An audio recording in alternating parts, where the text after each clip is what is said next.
trop contente de vous retrouver dans cette vidéo et comment ça fait longtemps que j'ai pas fait de vidéo aussi. J'étais en manque d'inspiration, voilà, je pense que ça arrive à tout le monde. Et là j'ai trouvé des inspirations de moi à vous en fait, des inspirations de livres.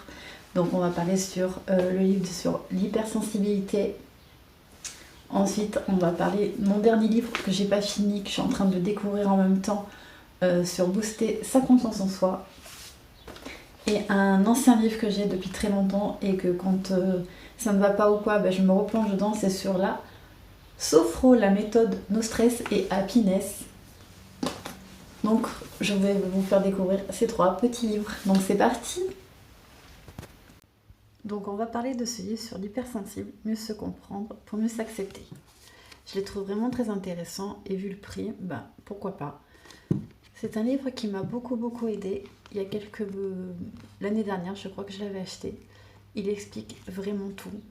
La santé et mode de vie des hypersensibles. Donc là, c'est sur le chapitre 3. Les leçons de l'enfance sont aussi celles de votre corps.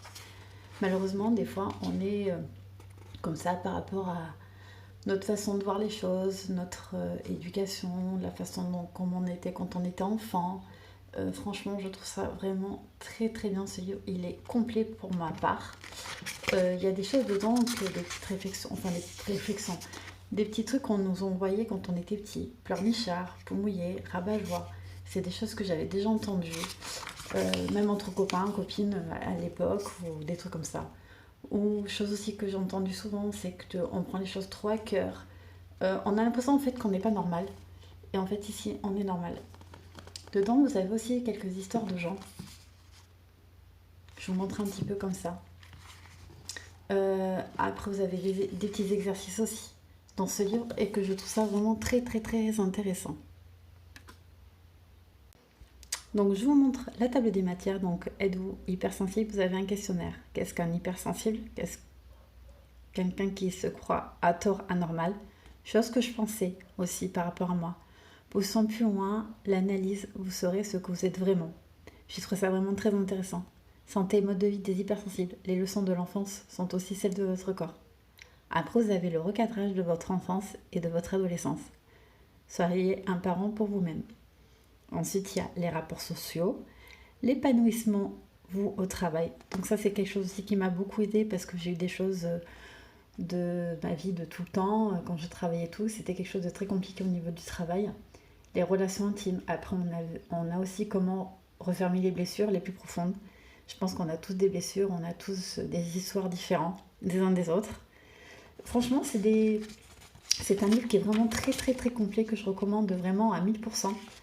Je le trouve vraiment très intéressant. Ça m'a aidé pour mon hypersensibilité, comprendre comment gérer les choses dans la vie de tous les jours. Franchement, c'est une chose que je recommande vraiment. Il est vraiment trop bien. Voilà. Bien sûr, après le livre sur l'hypersensibilité, on va parler aussi pour sa confiance en soi. Pour ma part, je n'ai pas du tout confiance en moi de quoi que ce soit. J'en apprends tous les jours.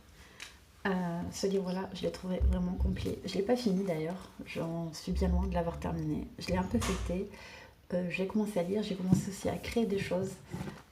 Les illustrations, par contre, elles sont vraiment trop bien. Il explique vraiment bien certaines parties de notre vie. Je me revois dans ce livre en fait pour plein de choses. Ça, c'est vraiment trop bien. Cultiver une confiance intégrale, présence en soi, présence de la vie, présence à l'autre. C'est vraiment des livres vraiment très intéressants que j'aime beaucoup. Pratiquer la méditation, chose que je vous en parlerai dans une autre vidéo. Si cela vous intéresse, dites-moi en commentaire sur les méditations. La posture. Après, on a suivre la respiration, distraction, remarquer que l'intention est ailleurs et récupérer l'attention. J'aime vraiment trop bien. Donc là, c'est l'introduction. Donc chose qui vous explique et tout comment ça va se dérouler dans ce livre. Et ensuite, j'ai fait ce petit exercice. C'est créer votre tableau de vision en 6 étapes. Pour la motivation, pour pas perdre vos objectifs et tout ça. Et je les trouve vraiment très intéressant. Igai. Alors je sais pas si ça se dit comme ça, mais c'est une chose aussi que j'aime bien. Puis de lire ce genre de livre, ben, je trouve ça vraiment très très bien. Il y a beaucoup d'exercices dedans. Vous avez un chapitre à lire, des exercices à faire. Franchement, je le trouve vraiment très très joli. Très bien, il est complet. J'en suis à ce niveau-là. Développer votre confiance en vous, chose que je n'ai pas vue. Je le trouve complet. Il y a des choses à apprendre. La pratique du scan corporel. Détendez votre corps pour libérer votre esprit, chose que je ne fais jamais. Mais là, j'apprends à le faire. Et après, on se sent vraiment bien. Concernant la méditation, j'ai commencé depuis très peu. Donc débutante, ça c'est sûr. Mais franchement, ça fait vraiment un bien fou. Je vais vous montrer un petit peu comme ça. Donc, parce que je n'ai pas fini de le lire. Donc, développer votre intelligence émotionnelle. Voyez votre cerveau comme une main. Non mais franchement, il est vraiment intéressant, complet, plein d'exercices pour nous aider dans la vie de tous les jours. Parce que moi, je sais que la confiance, avec moi, c'est zéro. C'est des choses que je ne fais jamais.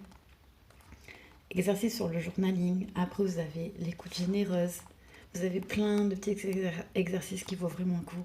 Donc si un jour vous avez l'occasion, ben voilà, le petit livre à avoir sur nous en table de chevet où on peut l'emmener partout avec nous. C'est un plus. Et là, on va parler de Mon cahier sophro de Pauline Valderon. C'est la méthode No Stress et Happiness. Déstresser et libérer vos émotions. Booster votre confiance, développer votre positive attitude et votre pouvoir féminin.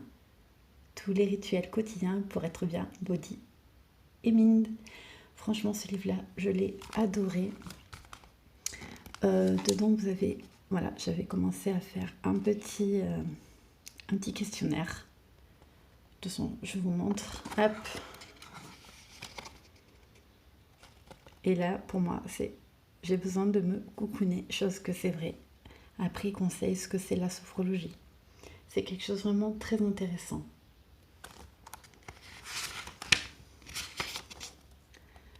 Après, il faut prendre conscience de son corps, inspirer des méthodes occidentales pour la relaxation et tout ça. Prendre du recul aussi. Je vous montre un petit peu, je ne vous montre pas tout non plus. Il y a aussi la méditation qui revient toujours en fait. Ensuite, vous avez l'histoire des pierres. Ça, je vous en parlerai peut-être bientôt parce que j'en ai quelques-unes par là. Voilà. Après, vous avez des petits rituels, les mantras, vous avez l'encens, vous avez aussi l'histoire des bougies. Quel est le nom de vos émotions? Franchement, je l'ai trouvé vraiment très bien, qui me parle au quotidien. Quand j'ai besoin de me ressourcer, de me coucouner ou d'avoir mon petit moment à moi, ben je prends ce livre-là et je le relis. J'ai les nerfs en plot, voilà. Comment calmer son corps. Je calme mon esprit. Il y a toujours la méditation et tout. Franchement, je le trouve vraiment trop bien. On peut écrire aussi dans le livre. Booster sa confiance en soi. Non, je le trouve vraiment la morning routine. Voilà. Je le trouve vraiment bien, complet, qui aide bien, qui apaise. Ma pause créativité, faire des petits dessins. Après, vous faites ce que vous avez envie, vous pouvez écouter de la musique. Ça, c'est pour le yoga. Bon, le yoga, pour ma part, je ne peux plus par rapport à ma pathologie, mais pour ceux qui veulent, bon, mais voilà, vous pouvez faire du yoga. Pour ma part, je reste sur la marche et la méditation. Voilà les petits livres que j'ai en ce moment. Donc voici mes 3 livres chouchous que j'utilise au quotidien par rapport à ma vie de tous les jours. J'espère que cette vidéo vous aura plu, qu'elle vous a inspiré au niveau des livres et tout. N'oubliez pas de vous abonner, de liker ou de commenter, ça fait toujours plaisir et c'est gratuit. Sur ce, je vous laisse et je vous souhaite une bonne journée. Bisous!